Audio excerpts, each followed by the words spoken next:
तो hello guys, कैसे हैं आप लोग। मुझे उम्मीद है कि आप लोग बहुत ही अच्छे होंगे।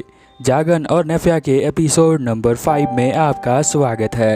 एपिसोड में आगे जाने से पहले आपसे एक छोटी सी रिक्वेस्ट है कि प्लीज़ मेरे चैनल को सब्सक्राइब करें एंड मुझे सपोर्ट करें। अगर आपको ये वीडियो पसंद आती है तो हमेशा की तरह हमारा कमेंट का टारगेट होता है 40 कमेंट और 1K लाइक का। यदि आप ये करवा देते हैं तो मुझे लगता है कि आपको ये एनिमे बहुत ही ज़्यादा पसंद है, तो फिर मैं इसका अगला एपिसोड आपके लिए और भी जल्दी लेकर आता हूँ। अब चलिए ज़्यादा देर ना करते हुए इस एपिसोड को हम लोग स्टार्ट करते हैं। एपिसोड के स्टार्टिंग में हम नेफिया को देखते हैं। वो जागन से अलग हो चुकी है क्योंकि जागन ने ही उसे यहाँ पर भेजा हुआ है। यहाँ पर वो सोच रही है कि क्या जागन सही होगा, यानी वो अपने मास्टर के बारे में सोच रही है। इतना सब होने के बाद भी उसके आंखों में आंसू नहीं है। फिर हम देखते हैं कि यहाँ पर जो चेस्ली होती है वो स्वॉर्ड गर्ल यहाँ पर आती है। यहाँ पर वो उसे देखती है और कहती है कि तुम तो जागन के साथ काम करती हो। तो यहाँ पर हमारी जो नेफिया होती है चेस्ली को देखती है और कहती है कि हाँ, मैं काम करती हूँ। क्या तुम मुझे यहाँ पर मारने के लिए आई हो?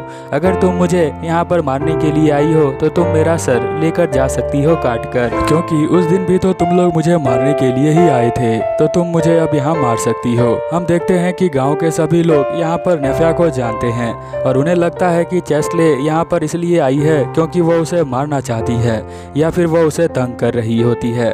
फिर हम देखते हैं यहाँ पर एक बर्ड गर्ल भी आती है और यहाँ पर इन दोनों की बातें हो रही होती हैं। इन दोनों के बीच में यहाँ बर्ड गर्ल आ जाती है और कहती है कि तुम इस लड़की को नहीं मार सकती हो। अगर तुम मारने की कोशिश करोगी तो तुम्हें पहले मुझसे लड़ना पड़ेगा। देखो ये कितनी अच्छी लड़की है, तुम इसे बुली कर रही हो। हम देखते हैं कि गाँव के सभी बंदे भी यही कहते हैं। वो कहते हैं कि ये लड़की बहुत ही अच्छी है और बहुत ही अच्छी कस्टमर भी है। ये हमारे पास आती है सामान लेने के लिए। अब यही बात यहाँ पर इस सब सुन के जो हमारी चेस्ली होती है वो घबरा जाती है और अपने घुटनों पर आ जाती है। वो जो है यहाँ पर माफ़ी मांगने लग जाती है। ये सब देखकर यहाँ पर जो हमारी नेफिया होती है उसे लगता है कि यहाँ पर बहुत सारे लोग हैं जो उसे जानते हैं, बट ये बात उसे नहीं पता थी कि उसके इतने सपोर्टर हैं। वो सभी गाँव वालों से कहती है कि नहीं, ये जो है मुझे मारने के लिए नहीं आई थी, वो ये मुझे कुछ भी नहीं कर रही है। फिर हम देखते हैं कि ये तीनों यहाँ से किसी और प्लेस पर चली जाती हैं, जहाँ पर जो हमारे चेस्ले होती है वो कहती है कि मैं अपने आप को रोक नहीं पा रही हूँ, बट ये जो है यहाँ पर क्या कर रही है, इसे तो जागन के साथ रहना चाहिए। तभी हम देखते हैं यहाँ पर जो बर्ड गर्ल होती है वो कहती है कि तुम ही तो इसे परेशान कर रही थी, अब तुम इसकी इतनी ज़्यादा फिक्र क्यों कर रही हो। यहाँ पर हम देखते हैं कि वो कहती है कि नहीं नहीं, ऐसी कोई बात नहीं है, मैं इसे हर्ट करने के लिए यहाँ पर नहीं आई थी। यहाँ पर जो हमारी नेफिया होती है वो कहती है कि कुछ टाइम मिलेगा तो मैं तुम्हें बता सकती हूँ। फिर यहाँ पर वो दोनों लड़कियाँ कहती हैं क्यों नहीं, तुम मुझे बता सकती हो। नेफिया यहाँ पर कहती है मेरे मास्टर दिल के बहुत ही अच्छे हैं, वो बिल्कुल बेकार नहीं है, वो किसी को बेवजह कभी भी तंग नहीं करते हैं। यहाँ पर दो लड़कियाँ जो होती हैं वो पीने के लिए कुछ मंगा भी देती हैं। जो बर्ड गर्ल है उसको पीने का बहुत ही ज़्यादा शौक है, ये पानी पी रही हैं और कुछ भी नहीं। फिर हम देखते हैं कि यहाँ पर बर्ड गर्ल पीने के बाद कहती है कि तुम ही हो, ये सब की वजह तुमने ही जो है उसके साथ जाकर फाइट किया था, अब तुम यहाँ पर कुछ भी नहीं बोल रही हो, ये बहुत ही ज़्यादा गलत बात है। बट हम देखते हैं जो नेफिया होती है वो अपने मास्टर के बारे में सोच रही होती है कि उस रात को मैं उनके लिए खाना बना रही थी और पता नहीं क्यों उन्होंने मुझे अलग कर दिया। ये बात सोचकर वो यहाँ पर रोने लग जाती है। तभी हम देखते हैं जो बर्ड गर्ल यहाँ पर आती है वो उसे हक करती है, कहती है कि रोने की कोई ज़रूरत नहीं है। चेस्ले यहाँ पर कहती है कि तुम्हारे जो मास्टर है एक सोकोरोर हैं और वो जो है इसी तरह से बिहेव करते हैं, तुम्हें जो है इसीलिए शायद उन्होंने बाहर निकाल दिया, वो किसी से प्यार नहीं करते हैं। यहाँ पर नेफिया कहती है नहीं, मेरे जो मास्टर है वो बहुत ही अच्छे दिल के हैं, वो कभी भी गुस्सा नहीं करते हैं। मैं जो हूँ अपने मास्टर से बिल्कुल भी गुस्सा नहीं करती हूँ और ना मैं उनसे नाराज हूँ। मेरे मास्टर जो हैं बहुत ही अच्छे हैं और वो जो है आर्क डेमन बन चुके हैं। यहाँ पर ये सुनकर बहुत ही ज़्यादा वो दोनों घबरा जाती हैं। वो कहती हैं क्या आर्क डेमन तुम्हारे मास्टर बन चुके हैं, बट वो तो टाउन के लिए बहुत ही ज़्यादा अच्छे नहीं हैं, बट वो लोग जो है टाउन की सुरक्षा भी करते हैं। बट चर्च में यहाँ पर हमें ऑर्डर दिया गया था जागन को ख़त्म करने का, बट यहाँ पर जो चेस्ले चचले होती है वो कहती है कि तुम्हारे मास्टर ने वैसे तो टाउन के अंदर कुछ भी नहीं किया है। तो यहाँ नेफिया कहती है वही तो मैं कह रही हूँ, मेरे मास्टर ने आज तक कुछ भी नहीं किया, किसी को भी परेशान नहीं किया है, सिर्फ वो बुरे लोगों को साथ ही बदतमीजी करते हैं, इसके अलावा कुछ नहीं। यहाँ पर चचले कहती है कि मैं समझ नहीं पा रही हूँ कि पहले आर्क डेमन 12 थे, अब यहाँ पर 13 हो चुके हैं, तुम्हारे मास्टर भी अब उनके अंदर शामिल हो चुके हैं, अब पता नहीं क्या होगा। जितने भी स्कोरर और या फिर आर्क डेमन होते हैं वो लोगों को किडनैप कर लेते हैं या फिर उन्हें मार्केट से बाय कर लेते हैं, तुम्हें भी तो बाय करके ही लाया गया था, और ये लोग जो है उनकी बलि दे देते हैं, ये तो बहुत ही ज़्यादा बुरा है। यहाँ पर नेफिया कहती है नहीं, मेरे मास्टर जो है कभी भी किसी की बलि नहीं देते, वो कमज़ोर लोगों को बिल्कुल भी तंग नहीं करते हैं। यहाँ पर जो बर्ड गर्ल होती है वो बहुत ही ज़्यादा पी लेती है तो वो कुछ भी बोलने लग जाती है, बट हम देखते हैं नेफिया जो है अपने मन के अंदर सोच रही होती है मेरे जो मास्टर हैं उनके साथ में पहली बार वहाँ पर गई थी, उस खिड़की के बाहर जहाँ पर मैंने चांद को देखा था। मुझे बिल्कुल भी यकीन नहीं था कि उस चांद को मैं दोबारा देख नहीं पाऊंगी। मैं चाहती हूँ दोबारा से मैं जो हूँ मास्टर के साथ उसी विंडो के पास जाकर उस चांद को मैं दोबारा से देखूं, और मैं उनके साथ हमेशा रहना चाहती हूँ।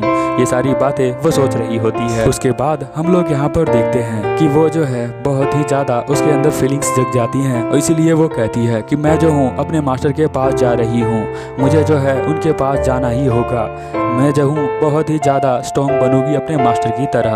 और फिर हम देखते हैं कि वो दोबारा से यादें करती है, कहती है मेरे मास्टर मुझे बाय कर लेकर आए थे, बट उन्होंने मेरे साथ बहुत ही अच्छा व्यवहार किया। यहाँ पर जो चचले होती है वो कहती है कि अच्छा तुम्हें ऐसा लगता है तो तुम जो हो अपने मास्टर के पास जा सकती हो। यहाँ पर जो बर्ड गर्ल होती है वो कहती है कि हाँ तुम्हें अपने फीलिंग्स को अंदर दबाना नहीं चाहिए, वैसे भी जब भी तुम्हें कोई प्रॉब्लम हो तो तुम यहाँ पर आकर मुझे देख सकती हो, क्योंकि यहाँ पर मैं तुम्हारी फ्रेंड हूँ। अब जो हमारी नेफिया होती है ये फ्रेंड वर्ड उसने कभी भी सुना नहीं होता है, क्योंकि आज तक उसकी कोई भी फ्रेंड नहीं है। बर्ड गर्ल यहाँ पर कहती है ये तो बहुत ही अच्छा है, तुम्हारी कोई भी फ्रेंड नहीं है, इसका मतलब मैं तुम्हारी पहली फ्रेंड बनने वाली हूँ। बट हम देखते हैं चचले भी यहाँ पर कहती है कि मैं भी तुम्हारी फ्रेंड बनना चाहती हूँ। तो बर्ड गर्ल कहती है एकदम से तुम्हें क्या हो गया है। तभी हम देखते हैं जो चचले के सोल्जर्स होते हैं वो यहाँ पर आ जाते हैं, बट उनके आने के बाद ही एकदम से यहाँ पर कोई एनर्जी आती है जो धीरे धीरे उनको गायब करने लग जाती है, और यहाँ पर एनर्जी से आवाज़ आती है कि मैं जागन हूँ और मैं तुम सभी को लेने के लिए आया हूँ। यहीं पर सीन चेंज हो जाता है और हम लोग देखते हैं जागन को। जागन ने जिन्हें यहाँ पर टेलीपोर्ट किया है वो सिर्फ सोल्जर ही थे। यहाँ पर जो हमारी चैसले थी और नेफिया दोनों नहीं होते हैं। यहाँ वो सोचने लग जाता है नेफले के बारे में, वो कहता है कि अब जो है वो बहुत ही अच्छे से रह रही होगी। तभी हम देखते हैं यहाँ पर जो बर्ड गर्ल होती है वो आती है और कहती है कि यहाँ पर नेफिया को किसी ने किडनैप कर लिया है और वो तुम्हारे पास आना चाहती थी, तुमसे बातें करना चाहती थी, वो तुमसे दूर नहीं होना चाहती है। यहाँ पर वो सोचने लग जाता है कि मैंने उससे अपने आप से दूर इसीलिए किया था ताकि जो है उसे ज़्यादा मुसीबतों का सामना नहीं करना पड़े मेरे साथ। अब वो फिर से मुसीबत में पड़ गई है। बर्ड गर्ल कहती है कि ये तुम्हारे साथ ही रहना चाहती है, तुम जो हो एक स्कोरर हो, तुम्हारे पास भी दिल होगा, अगर वो तुम्हारे साथ रहना चाहती है तो प्लीज़ अपने साथ उसे रख लो। फिर हम देखते हैं कि यहाँ पर जागन कहता है कि हाँ मैं जो हूँ उसे लेकर आऊँगा, किसने उसको किडनैप किया है उसे मैं बताऊँगा कि उसने बहुत ही गलत काम किया है, उसे ये सब नहीं करना चाहिए और वो अगली बार यहाँ पर ये काम नहीं करेगा। अगर तुम मेरे साथ चलना चाहती हो तो चल सकती हो। हम देखते हैं वो तीनों सोल्जर भी यहाँ पर चिपक जाते हैं जागन के साथ, क्योंकि यहाँ पर जो चैसले होती है वो भी किडनैप हो चुकी होती है। इसीलिए अगले सीन में हम चैसले और नेफिया को देखते हैं जो यहाँ पर बंधी हुई होती है, उसके गले में कॉलर फिर से लगा होता है जिससे कि वो अपने मैजिक का यूज नहीं कर पाती है। वो सोचने लग जाती है कि अब वो यहाँ से बाहर कैसे निकलेगी और किसने उसे किडनैप किया है। तभी वो बंदा यहाँ पर आता है, वो कोई और नहीं यहाँ पर जो जागन का फ्रेंड होता है जो मैंने पहले दिखाया था वही यहाँ पर होता है, जिसका नाम बार्बाटोस होता है। बार्बाटोस यहाँ पर कहता है तुमसे गलती हो गई है, मैं उसका कोई फ्रेंड नहीं हूँ और मैं जो हूँ यहाँ पर तुम्हें लेकर आया हूँ ताकि मैं तुम्हें बलि दे सकूँ और बहुत सारा पावर यहाँ पर ले सकूँ। यहाँ पर हम देखते हैं जो चैसले होती है वो समझ जाती है कि किडनैपिंग में यहाँ पर जागन का कोई भी रोल नहीं है, किसी और ने यहाँ पर इनका किडनैपिंग करवाया है और ये जो होता है बार्बाटोस ये किसी के ऑर्डर को फॉलो कर रहा होता है।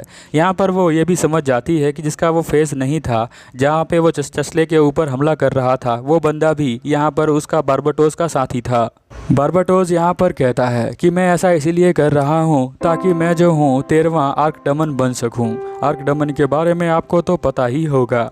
बट यहाँ पर जो हमारी नेफिया होती है वो कहती है तुम्हें कोई गलत फहमी है, क्योंकि जो मेरे मास्टर हैं वो तो पहले से ही आर्कडेमन बन चुके हैं, तो तुम्हें जो है ये निकाल देना चाहिए दिमाग से।